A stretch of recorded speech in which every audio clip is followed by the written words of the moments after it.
Smiles from Zydus hospitals stories of hope અંતર્ગત આજે વાત બ્રેઇન સ્ટ્રોકની. બ્રેઇન સ્ટ્રોક વિશે વાત કરીએ એટલે સિનિયર ન્યુરોસર્જન ડોક્ટર કલ્પેશ શાહને યાદ કરવા પડે. ડોક્ટર કલ્પેશ શાહ એક એવું નામ કે જેમને ન્યુરો ઇન્ટરવેન્શનના ક્ષેત્રમાં અપ્રતિમ યોગદાન આપ્યું છે. જ્યારે માણસના મગજની અંદર લોહીની નળીમાં લોહી ગંઠાઈ જાય ત્યારે તેના જીવન અસ્તિત્વ ઉપર ખતરો સર્જાય છે. બ્રેઇન સ્ટ્રોક ઘણીવાર અપંગતાનું કારણ બને છે, જે દર્દી સાથે પરિવાર માટે તકલીફ ઊભી કરે છે. પણ ડોક્ટર કલ્પેશ શાહે આવા હજારો મગજના રોગના દર્દીઓના ઓપરેશન સફળતાપૂર્વક પાર પાડી તેમના જીવનમાં ખુશી આપી છે. તેમણે ન્યુરો એન્ડ વાસ્ક્યુલર થેરાપીમાં જાપાનથી ફેલોશિપ કરી છે. ડોક્ટર કલ્પેશ શાહની તજજ્ઞતા અને તેમના કુશળ અનુભવને કારણે હજારો દર્દીઓના જીવનમાં આશાઓનો નવો ઉજાસ પથરાયો છે. મગજના રોગોમાં ખૂબ જ અભ્યાસુ ગણાતા એવા સિનિયર ન્યુરોસર્જન તરીકે તેમની સફર ખૂબ જ પ્રેરણાત્મક રહી છે. તો આવો મળીએ તેમને અને વધુ જાણીએ બ્રેઇન સ્ટ્રોક વિશે. Welcome doctor Kalpesh. નમસ્તે. સો ડૉક્ટર કલ્પેશ, આજે આપણે વાત કરીશું કે આપ સ્ટ્રોક સ્પેશિયલિસ્ટ તરીકે જણાવ છો, તો સ્ટ્રોક વિશે આપ થોડી માહિતી આપી શકશો? વેલ, સ્ટ્રોક એટલે બ્રેઇનની અંદર ઘણી બધી લોહીની નળીઓ હોય છે. આ લોહીની નળી જો બ્લોક થઈ જાય એટલે લોહીની નળીની અંદર ક્લોટ થઈ જાય તો એને ઇસ્ચેમિક સ્ટ્રોક કહે છે. અને જો નળી લીક થાય એટલે હેમરેજ થાય તો એને બ્રેઇન હેમરેજ કહે છે.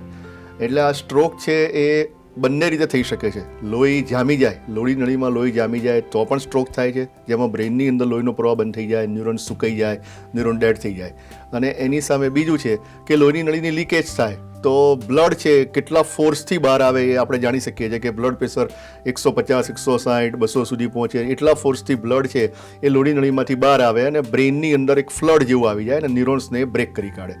એને સ્ટ્રોક કહે છે. આપ એક હાઇબ્રિડ ન્યુરોસર્જન છો. હાઇબ્રિડ ન્યુરોસર્જન એટલે શું? વેલ, હાઇબ્રિડ શબ્દ એટલે ખ્યાલ હશે કે બે વસ્તુ ભેગી હોય. ટિપિકલી ન્યુરોસર્જન એટલે ફક્ત ઓપરેશન જ કરે એવું માનવામાં આવે છે, પરંતુ અમે બે વસ્તુ કરીએ છીએ. એક છે ઓપરેશન એટલે ઓપન સર્જરી કરીએ છીએ, અને બીજી વસ્તુ છે કે જેમાં બ્રેઇનની એન્જિયોગ્રાફી એટલે જે ન્યુરોકેથલેબમાં થાય છે. એટલે બે સ્પેશિયાલિટી છે એ બંનેનું કામ અમે કરીએ છીએ. એના કારણે અમે હાઇબ્રિડ ન્યુરોસર્જન તરીકે ઓળખાઈએ છીએ. એટલે બ્રેઇનની બ્લડ વેસલના જે ડિસીઝ હોય ને એને આપણે ઓપન સર્જરીની બદલે, ઘણા બધા ડિસીઝને ઓપન સર્જરીની બદલે ફક્ત એન્જિયોગ્રાફી, હાર્ટની એન્જિયોગ્રાફી બધાને જાણ છે, એવી રીતે બ્રેઇનની એન્જિયોગ્રાફીથી જ કેથેટરની મદદ વડે જ બ્રેઇનમાં જઈ અને એને ટ્રીટ કરી શકીએ છીએ. આને કારણે અમે હાઇબ્રિડ ન્યુરોસર્જન એટલે બે સ્પેશિયાલિટીનું કામ એક જ માણસ કરી શકે છે, કારણ કે ડિસીઝ સ્પેક્ટ્રમ તો એક જ છે. આ ડિસીઝની જુદી રીતે સારવાર છે. એક જ ડિસીઝ છે એની બે રીતે સારવાર થઈ શકે, કે જે છે એક છે ઓપન સર્જરી છે અને બીજી છે ઇન્ટરવેન્શન, એટલે જેમાં બ્રેઇનને ઓપન નથી કરવું પડતું, ફક્ત એન્જિયોગ્રાફીની મદદથી ટ્રીટ થઈ શકે છે. એ એન્જિયોગ્રાફીની મદદથી ટ્રીટ કરવા માટે એમાં ઓપરેશન થિયેટરમાં જવું નથી પડતું. એના માટે ન્યુરોકેથલેબ નામની વસ્તુ હોય છે, એની અંદર કરી એમાં 3D એન્જિયોગ્રાફી કરીને કરવું પડતું હોય છે. આપે આટલા બધા કેસીસ ટ્રીટ કર્યા છે, એમાંથી આપના મનની નજીક કોઈ સ્પેશિયલ કેસ હોય તો એના વિશે આપ જણાવી શકશો? યસ. સર્જરી ડિફિકલ્ટ હોય કે ઇન્ટરવેન્શન ડિફિકલ્ટ હોય ને એટલે સારો કેસ કર્યો છે ને એવું નહીં, પણ ઘણી વખત ઇમોશનલ એટેચમેન્ટ થતું હોય છે. એક ડૉક્ટર છે કે જે પોતે ગાયનેકોલોજીસ્ટ છે અને રિનાઉન્ડ ગાયનેકોલોજીસ્ટ. ડૉક્ટરના એ સિટીમાં એ પ્રેક્ટિસ કરે છે ને એ સિટીમાં એવું કહેવાય કે એ સિટીના જેટલા ડૉક્ટર્સ છે ને એમના સંતાનો એમને ત્યાં જન્મે. હવે એ ડૉક્ટરને પોતાને અચાનક જ એક દિવસ સવારે ઉઠ્યા ને ત્યારે સ્પીચમાં તકલીફ પડી, ચાલવામાં તકલીફ પડી, એટલે તરત જ એમના બ્રધર છે, એ પણ આખું ફેમિલી ડૉક્ટર છે, બ્રધરને પૂછ્યું. બ્રધરે તરત જ બીજા એક ઇન્ટરવેન્શનિસ્ટ છે જે એમને ફોન કર્યો, અને ઇન્ટરવેન્શનિસ્ટે લકીલી થોડાક દિવસ પહેલાં જ અમારે એક હબ એન્ડ સ્પોક નામની એક વસ્તુ માટે મિટિંગ થઈ હતી સ્ટ્રોક માટે. તો એમણે આવીને જોયું કે આ તો સ્ટ્રોક છે કે, અને તરત જ એમને સ્ટ્રોક માટે તરત જ એ નજીકમાં એમનું જે સિટી સ્કેન સેન્ટર છે ને ત્યાં લઈ ગયા. લકીલી થોડાક જ દિવસ પહેલાં અમે એક આર્ટિફિશિયલ ઇન્ટેલિજન્સનું સોફ્ટવેર છે ને એમના ત્યાં સિટી સ્કેન સેન્ટરમાં મૂકેલું હતું. એટલે જેવો MRI થયો એટલે તરત જ એ આર્ટિફિશિયલ ઇન્ટેલિજન્સની અંદરથી પ્રોસેસ થઈ અને વિથિન 2 મિનિટ્સ એમાં દેખાયું કે આ તો સ્ટ્રોક છે. એટલે તરત જ એમણે આપણે આ હોસ્પિટલમાં એમને ટ્રાન્સફર કર્યા. અને જ્યારે એમને તકલીફ સ્ટાર્ટ થઈ હતી, એટલે સવારે 6 વાગે તકલીફ સ્ટાર્ટ થઈ હતી, અને જ્યારે હોસ્પિટલમાં પહોંચ્યા હતા ને ત્યાં સુધીમાં તો એમની કન્ડિશન એટલી ડાઉન થઈ ગઈ હતી કે અનકોન્શિયસ જ થવા માંડ્યા હતા અને બોલવાનું પણ બંધ થઈ ગયું હતું. એટલે તરત જ અમે એમને આ ઇન્ટરવેન્શન માટે ન્યુરોકેથ લેબમાં લીધા. એમના નાના મગજની બંને લોહીની નળીઓ બંધ હતી અને અમે બંને લોહીની નળીઓમાં સ્ટેન્ટ મૂકીને એને ઓપન કરી કાઢી. હવે તમે વિચારી શકો ને એના કરતાં થોડુંક વધારે રિઝલ્ટ સરસ આવ્યું. 15 દિવસ પછી ડિસ્ચાર્જ તો એમને 5 દિવસ પછી અમે કરી દીધા હતા. સ્પીચમાં પણ ઇમ્પ્રુવમેન્ટ હતું, પણ છતાં એમને એવું કહ્યું હતું કે તમે છે ને હવે ફિઝિયોથેરાપી કરજો, મહિના પછી એકવાર ફરતી જોઈએ, પછી આગળ કામ કરજો. 15 દિવસ પછી એમનો અને એમના એનેસ્થેટિસ્ટનો ફોન આવ્યો કે સાહેબે છે ને આજે એક બાળકની ડિલિવરી કરાઈ છે. હું પણ શોક થઈ ગયો. 15 દિવસ પછી ઇન્ટરવેન્શન, એટલે બ્રેનની અંદર 15 દિવસ પહેલાં જે માણસને સ્ટ્રોક હતો, સાવ જ અનકોન્શિયસ હતા, બંને નળીઓ બ્લોક હતી, નળીઓ ખુલી ગઈ હતી અને 15 દિવસ પછી એ બાળકની ડિલિવરી કરાવતા હતા. અને જ્યારે મેં પૂછ્યું એમને, મેં કીધું ભાઈ આ આટલું બધું રિસ્ક લેવાની જરૂર શું હતી? મને કે જે દર્દીને હું 8 મહિનાથી હું જોઈ રહ્યો હતો, એટલે 9 મહિનાથી હું જોઈ રહ્યો હતો, એને છેલ્લી ઘડીએ હું કેવી રીતે ના પાડું કે હવે ડિલિવરી માટે બીજે જા. આ બતાવે છે કે ભારત દેશના આપણા ડોક્ટર્સની ઇન્ટેગ્રિટી, એમના દર્દી માટેની જે ભાવના છે એ કેટલી ઊંચી છે. સાચી વાત છે. બીજો એક કેસ ડિસ્ક્રાઇબ કરું કે યંગ ગર્લ 33 યર્સ કે 34 યર્સ, 8-10 વર્ષ પહેલા એને રિનલ ટ્રાન્સપ્લાન્ટ કર્યું હતું. હવે આ કેસમાં કંઈ બહુ મોટી વસ્તુ નથી, રિનલ ટ્રાન્સપ્લાન્ટ થયું હોય, બ્રેનમાં એન્યુરિઝમ હતું અને અમે ઇન્ટરવેન્શન કર્યું. ઇમ્પોર્ટન્ટ વસ્તુ શું હતી? એનો હસબન્ડ. જ્યારે એના મેરેજ નહોતા થયા ને ત્યારે ખબર પડી હતી કે આ છોકરીને, જ્યારે આપણે લવ થયો હોય ને પછી ડેટિંગ કરતા હોય તો થોડાક દિવસમાં એને ખબર પડી કે આને તો રિનલ ડિસફંક્શન છે અને બંને કિડની ફેલ છે, એટલે બંને ફેમિલીએ કીધું ભાઈ, છોકરીએ પણ કીધું કે ભાઈ હવે મારી લાઈફ તો બહુ ડિફિકલ્ટ રહેવાની છે, હવે તું મારી જોડે લગ્ન કરીને શું કરીશ એમ. પણ ત્યારે છોકરાએ કીધું કે સપોઝ આ જ વસ્તુ જો 5 વર્ષ પછી થયું હોત, મેરેજ થયા પછી થયું હોત તો શું કરત? એટલે એવું તો ના હોય કે હું એક વખત જો અટેચમેન્ટ થયું છે તો આપણા હિન્દુ સંસ્કૃતિ પ્રમાણે આપણે જે કહીએ છીએ કે ભવે ભવનું બધું નક્કી જ હોય છે. એટલે એ માણસે એવું કર્યું કે લગ્ન તો કર્યા જ, ટ્રાન્સપ્લાન્ટ પણ કરાયું અને ટ્રાન્સપ્લાન્ટ પછીની અટમોસ્ટ કેર, એટલે 9 કેર લેતા હતા. અચાનક જ એને માથામાં દુખાવો થયો અને નેફ્રોલોજિસ્ટે તરત જ એનું MRI બ્રેન અને એન્જિયોગ્રાફી કરી તો એમાં એન્યુરિઝમ એટલે લોહીની નળીની પરપોટી આવી. હવે પ્રોબ્લેમ સ્ટાર્ટ થયો કે આની ટ્રીટમેન્ટ કરવી કે ના કરવી, કારણ કે જો નથી કરતા તો ગમે ત્યારે હેમરેજ થશે, મોટું હેમરેજ થશે. અત્યારે ફક્ત નાનું હેમરેજ હતું, સેન્ટિનલ હેમરેજ કહેવાય, અને પછી જો એ મોટું હેમરેજ થશે તો ક્યાં જાનનું જોખમ થશે, ક્યાં પેરાલિસિસ થશે, ક્યાં આપણે ખોઈ દઈશું. તો ફરીથી પેલા ભાઈ આવી ગયા, ટ્રીટમેન્ટ તો કરવાની જ છે બધી જ, અને જે દુનિયામાં બેસ્ટ થતી હોય એ ટ્રીટમેન્ટ આપવાની છે. કે આ તો નોર્મલ લાઈફ જ જીવવાના છે. કે એટલે એને અમે સિલેક્ટ કર્યું કે એમને ઓપન સર્જરી કરવાની જરૂર નથી, જ્યારે આપણી પાસે બ્રેઇન એન્જિયોગ્રાફીની અને ન્યુરોકેથ લેબની આ ટ્રીટમેન્ટ અવેલેબલ છે. હવે આની અંદર ટાસ્ક એવી હતી કે અમે ઇન્ટરવેન્શન કરીને કોઇલ તો મૂકી દઈએ ત્યાં આગળ, એના માટે ફ્લો ડાયવર્ટર સ્ટેન્ટ મૂકવાનો હતો, એ મૂકી દઈએ. પરંતુ આ દર્દીમાં 2 પ્રોબ્લેમ હતા. એનું બ્લડ પ્રેશર હોય ને એ લેબાઇલ હોય, એટલે અચાનક જ વધે, અચાનક જ ડાઉન થાય. અને બીજી વસ્તુ છે એનામાં એ જે લોહીની નળીમાં જેની અંદરથી અમારે એન્ટર થવાનું હોય ને એમાં આખા શરીરની બધી જગ્યાએ નળીમાં એક જ નળી અમારે લેવાની હતી અને એ એક જ વખતમાં થઈ જવું જોઈએ. એટલે 1 મિલીમીટર કરતાં પણ વધારે પ્રિસિઝનથી કામ કરવાનું હતું.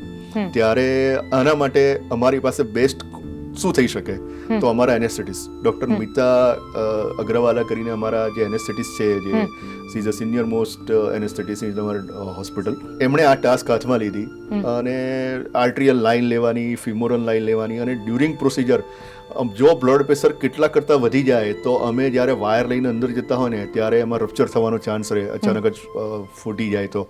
અને જો બ્લડ પ્રેશર બહુ ઓછું થઈ જાય તો કિડની એક જ છે એની અંદર પરફ્યુઝન જતું રહે, અને પરફ્યુઝન જતું રહે તો ફરીથી પાછી એ છોકરી 8-10 વર્ષના પહેલા ગાળામાંથી ત્યાં આવી જાય. એટલે આની ટાસ્ક લેવા માટે ડૉક્ટર મિતાએ મહેનત કરી અને વિથિન આઈ ગેસ 90 મિનિટ્સ અમે એની પ્રોસિજર ફિનિશ કરી દીધી અને સી ઇઝ એબ્સોલ્યુટલી નોર્મલ. 2 દિવસ પછી ડિસ્ચાર્જ કરી દીધી. But that is because we have an experience of neuro intervention as well as we have a best neurocath lab available in the hospital અને એની સાથે the best anesthetist કે જેમણે during procedure આ જ પ્રોસિજર જો એમાં 1% પણ એટલે એક વસ્તુ પણ જો મિસ થઈ ગઈ ને આખી જે ઓર્કેસ્ટ્રામાં તો કદાચ Music noise बनी जाए। म्यूजिक नॉइज बनी जाएगी, yes, exactly. ब्रेन एन्यूरिज्म एक कॉम्प्लेक्स प्रोसीजर है जिसका मैनेजमेंट हम न्यूरो इंटरवेंशन कैथ लैब में करते हैं।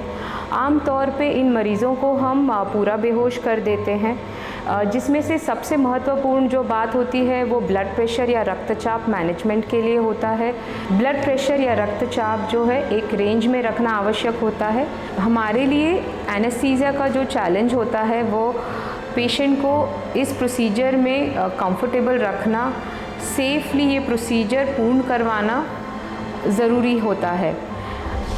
બ્રેન સ્ટ્રોકમાં જો દર્દી તાત્કાલિક સમયસર હોસ્પિટલ થઈ જાય, 4.5 કલાકની અંદર જો દર્દી આવી જાય તો એને દવાથી એટલે કે આઈવી થ્રોમ્બોલિસિસની મદદથી એ ક્લોટને ઓગાળી શકાય છે। પરંતુ જો દર્દી લેટ આવે અથવા તો દર્દીની જે સ્ટ્રોક છે એ મોટી નળીમાં કોઈ ક્લોટ જામી ગયો હોય એના કારણે થયો હોય તો એને મિકેનિકલ થ્રોમ્બેક્ટોમી નામની પ્રોસિજરથી આપણે ક્લોટને નીકાળી શકીએ છીએ અને દર્દીને જે સ્ટ્રોક થયો છે જેના કારણે બ્લડ સપ્લાય ઓછું થઈ ગયું છે એ બ્લડ સપ્લાય પાછો એસ્ટાબ્લિશ કરી શકીએ છીએ। મિકેનિકલ થ્રોમ્બેક્ટોમી એટલે એક પ્રકારની પ્રોસિજર છે જે એન્ડોવાસ્ક્યુલર એટલે કે ચેકા વગર પગની નળીમાંથી મગજની નળીમાં જે ક્લોટ હોય એ ક્લોટને સ્ટેન્ટ દ્વારા નીકાળવામાં આવે છે। જ્યારે મગજની લોહીની નળીનું બલૂન ફાટે છે, જેને અમારી ભાષામાં એન્યુરિઝમ રપ્ચર કહેવાય, એના લીધે જે લોહી વેરાય છે એના માટે અમે કોઇલિંગ નામની પ્રોસિજર કરીએ છીએ। કોઇલિંગમાં મગજની લોહીની નળીની અંદર વાળના તાતણા જેવી અમે બલૂનમાં ભરીને એમને બંધ કરી દઈએ છીએ કે જેથી તે લોહીનું લીકેજ થતું અટકે। એને સાદી ભાષામાં કોઇલિંગ એવું કહેવાય છે। હું તમને એક નાની વસ્તુ કહું જે કદાચ આપણે હું બોલું છું તમે સમજો છો તો બ્રેનનો એ એરિયા કામ કરે છે। ધારો કે જે બોલવાનું કામ છે ને જે લોકો રાઈટ હેન્ડેડ છે, યસ, જે રાઈટ હેન્ડેડ લોકો છે એનું લેફ્ટ બ્રેન છે એ ડોમિનન્ટ હોય છે, એટલે બ્રેન છે ને ક્રોસમાં કામ કરે છે। લેફ્ટ બ્રેન છે રાઈટને સપ્લાય કરે, રાઈટ બ્રેન છે લેફ્ટને સપ્લાય કરે। I am a left-handed person, તો તમારામાં બંને બાજુ એવું કહેવાય છે કે લેફ્ટ હેન્ડેડ લોકો 1 કે 2% છે આખી દુનિયામાં, અને એમને મોટાભાગે કદાચ બંને બાજુમાં સ્પીચ એરિયા હોય છે, જ્યારે રાઈટ હેન્ડેડ લોકોને મોટાભાગે સ્પીચ એરિયા લેફ્ટ સાઈડમાં હોય છે। અત્યારે આપણે વાતચીતો કરી રહ્યા છે ત્યારે મને ખબર છે કે મારા હૃદયમાં તકલીફ થઈ તો મારે કોને બતાવવાનું, મારે હાથમાં તકલીફ થઈ તો કોને બતાવવાનું, તકલીફ થશે મારા પગમાં દુખાવો થયો છે તો મારે XYZ ને બતાવવાનું છે કારણ કે મને ખબર છે। પણ જ્યારે બ્રેનની અંદર જ્યારે તકલીફ થશે, ખાસ કરીને સ્ટ્રોક, એટલે અચાનક જ આમ ચપટી વગાડતા જ જો not even minutes, કલાકોનો નહીં, ચપટી મિનિટ્સ એટલે આપણે નહીં, બેઠા હોય, સેકન્ડ્સનો। યસ, ખેંચ આવે તો ખબર પડે કે આ ખેંચ છે, પણ બ્રેનની અંદર જ્યારે તકલીફ થાય છે ને ત્યારે ખેંચ આવે, અચાનક પેરાલિસિસ થાય, ક્યાં તો અચાનક બોલવાનું બંધ થઈ જાય, અચાનક બહુ જ ચક્કર આવે, ઉલટીઓ થાય, એવું થાય, જોવાની તકલીફ પડે। ઘણી વખત એવું બને કે અચાનક જ આંખની અંદર એક આંખની અંદર વિઝન ધીમે ધીમે ઓછું થવા માંડે, થોડીક મિનિટમાં બંધ થઈ જાય। ઘણી વખત એવું થતું હોય છે કે આ જ વસ્તુ છે ને થોડા વખત પહેલા બહુ ડિટેલમાં પૂછીએ ને ત્યારે કહે કે હા અમને છે ને 2-3 મહિના પહેલા આવું 15-20 મિનિટ માટે મને થયું હતું, પણ કે આપણને તો કશું ના થાય, કે આપણે તો નોર્મલ છીએ, આપણું બ્લડ સુગર નોર્મલ છે, કોલેસ્ટ્રોલ નોર્મલ છે, એટલે આપણને કશું ના થાય। એ માન્યતામાં રહી અને મોટા ભાગના લોકોને ખબર જ નથી હોતી કે મને આ ડિસીઝ થઈ રહ્યો છે અથવા તો આ બ્રેનને કારણે થઈ રહ્યું છે, સ્ટ્રોકને કારણે થઈ રહ્યું છે। જે પહેલો પડાવ હતો એ વોર્નિંગ સાઇન હતો પણ આપણે સમજતા નથી। યસ, એટલે કમ ટુ ધ પોઈન્ટ કે બ્રેનની અંદર જ્યારે તકલીફ થશે ને ત્યારે તમને તમારામાં કંટ્રોલ નથી, તમારો કંટ્રોલ પછી આજુબાજુવાળાનો છે। એટલે આ ડિસીઝ એવો છે કે જેની અંદર ન્યુરોન્સ છે ને, એક વસ્તુ બહુ જ જાણી લેવાની જરૂર છે કે ન્યુરોન્સ છે ને એ ભગવાને એક જ વખત આપે છે અને એને આપણે આખી લાઈફ ટાઈમ સાચવી રાખવાના હોય છે। મોટા ભાગના ન્યુરોન્સ છે ને નવા બનતા નથી, જે ન્યુરોપ્લાસ્ટિસિટી કહેવાય એ થોડા ઘણા ન્યુરોન્સ છે ને જે એકબીજાની જોડે સાયનેપ્સિસથી નવા બને અને એનું ફિઝિયોથેરાપી કરીએ, ન્યુરો ફિઝિયોથેરાપી કરીએ અને કેટલીક મેડિસિનમાંથી રિકવર થાય, પણ બધું જ નોર્મલ થઈ જાય એવું નથી હોતું। ધારો કે બ્રેનમાં લેફ્ટ સાઈડની અંદર જે લોહીની નળી બ્લોક થઈ ગઈ એના કારણે બ્રેનમાં બ્લડ ફ્લો બંધ થઈ ગયો અને પેરાલિસિસ થયો, તો એ પેરાલિસિસ ક્યારે ને કેટલો રિકવર થશે ને એ કહેવું બહુ જ મુશ્કેલ હોય છે। કેટલા લોકોને થાય ને કેટલા લોકોને ના થાય, પરંતુ તમારી પાસે 6 થી 8 કલાકનો સમય છે, એટલે જે સમયથી જે મિનિટથી તમારા બ્રેનની અંદર લોહીનો પ્રવાહ બંધ થયો અથવા તો બ્રેન હેમરેજ થવાનું સ્ટાર્ટ થયું, તમારી પાસે 6 થી 8 કલાક છે। આ 6 થી 8 કલાકમાં તમારી પાસે ઇન્વેસ્ટિગેશન કરવાનું છે, એટલે સિટી સ્કેન કે MRI કરવાનું છે, એવી જગ્યાએ પહોંચવાનું છે કે જ્યાં સિટી સ્કેન, MRI, બ્રેનની એન્જિયોગ્રાફી અને ખાસ કરીને ન્યુરોસર્જન, ન્યુરોલોજીસ્ટ ત્યાં જ હોય। તમને 15 મિનિટની અંદર, મેક્સિમમ 15 મિનિટની અંદર તમે હોસ્પિટલમાં પહોંચો અથવા તો તમને ખબર પડે એની 15 મિનિટમાં જો તમે એવી હોસ્પિટલમાં પહોંચી જાઓ કે જ્યાં બધી જ ફેસિલિટી છે અને ડૉક્ટર છે, તો કદાચ તમારી બચવાની શક્યતા વધી જાય છે. ઇનફેક્ટ જો ખબર પડી જાય કે લોહીની નળી બ્લોક છે અને જો એ બ્રેનની એન્જિયોગ્રાફી કરી અને મિકેનિકલ થ્રોમ્બેક્ટોમી નામની વસ્તુ હોય છે, તો આઈવી થ્રોમ્બોલિસિસ એટલે લોહીની નળીમાં જ એક ઇન્જેક્શન આપી દેવાનું હોય છે જે ક્લોટ બસ્ટર હોય છે. એ આપી દેવાથી પણ પેશન્ટ બચી જતા હોય છે. પણ આ બધી જ વસ્તુમાં ઇમ્પોર્ટન્ટ વસ્તુ છે સમય. Time is life. લાઈફ ટાઈમમાં ટાઈમ ઇઝ લાઈફ વાળી વસ્તુ છે ને એક જ વખત મળે છે.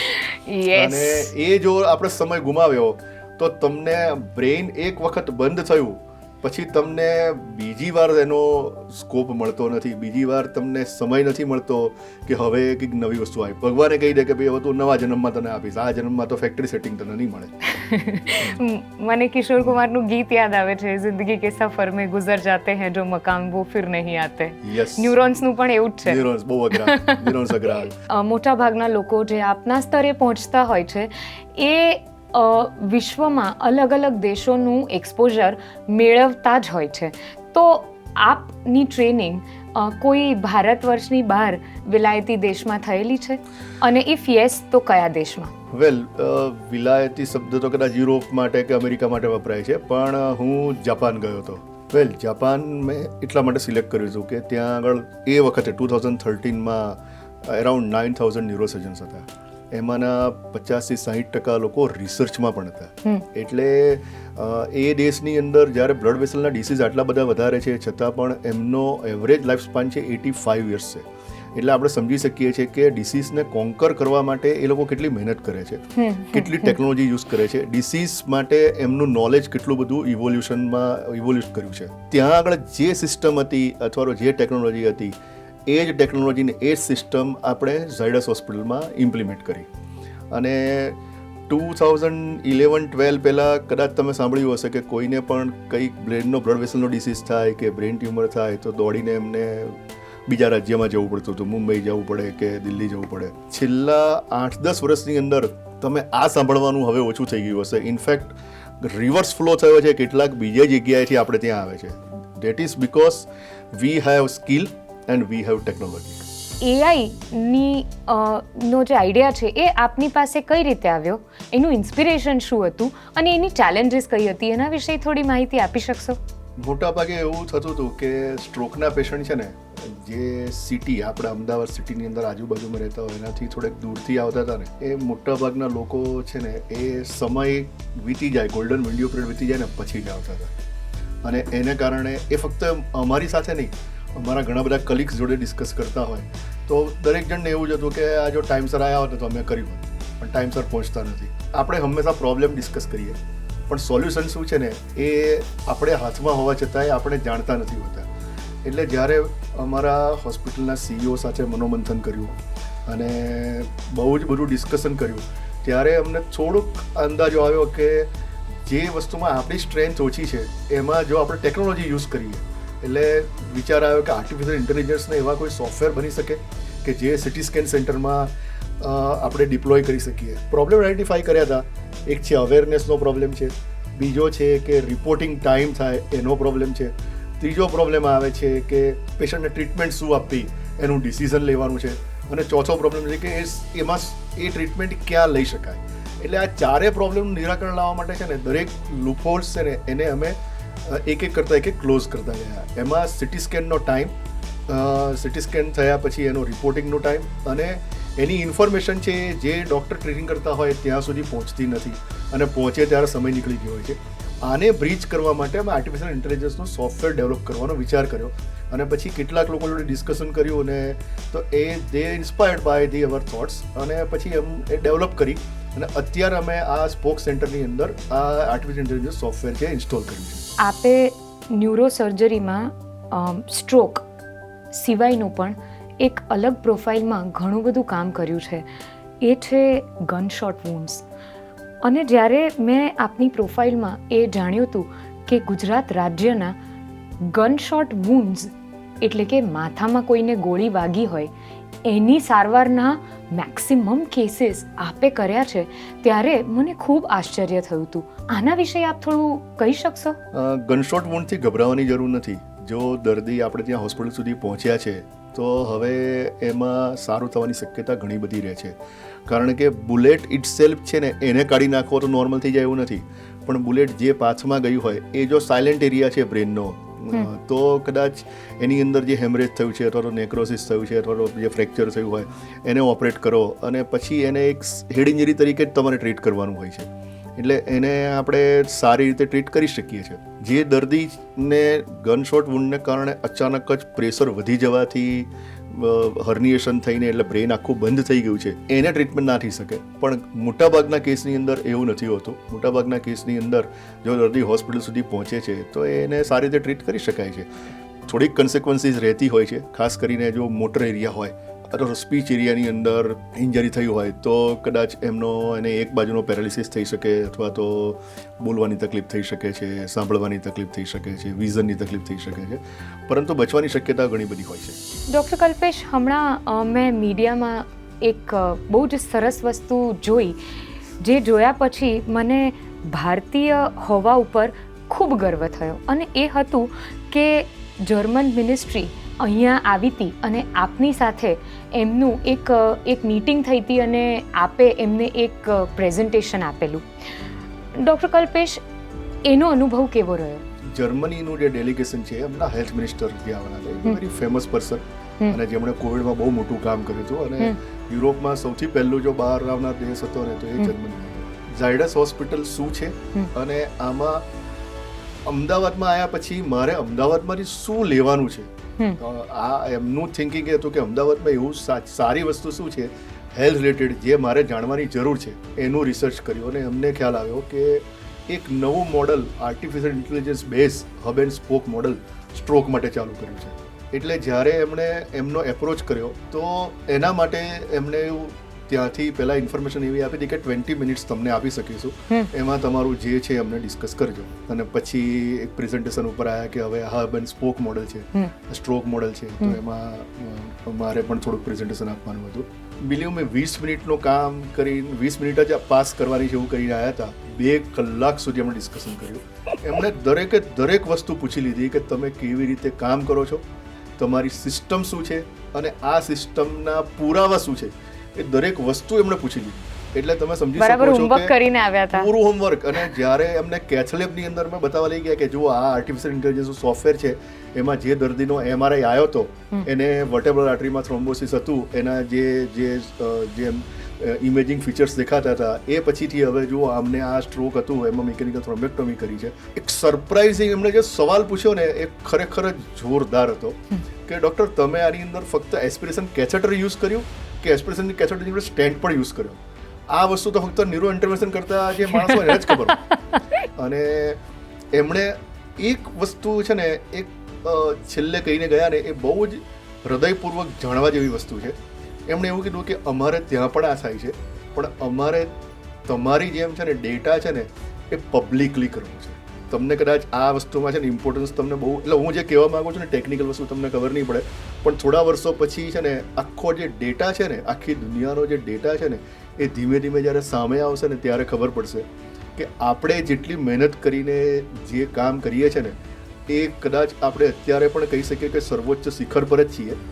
ડિસઇન્ટિગ્રેટેડ છે, બધું છૂટું છૂટું છે, પણ જ્યારે કલેક્ટિવ થશે ને ત્યારે આપણને દેખાશે કે આપણે ખરેખર સમિટ પર જ છીએ. Thank you doctor Kalpesh.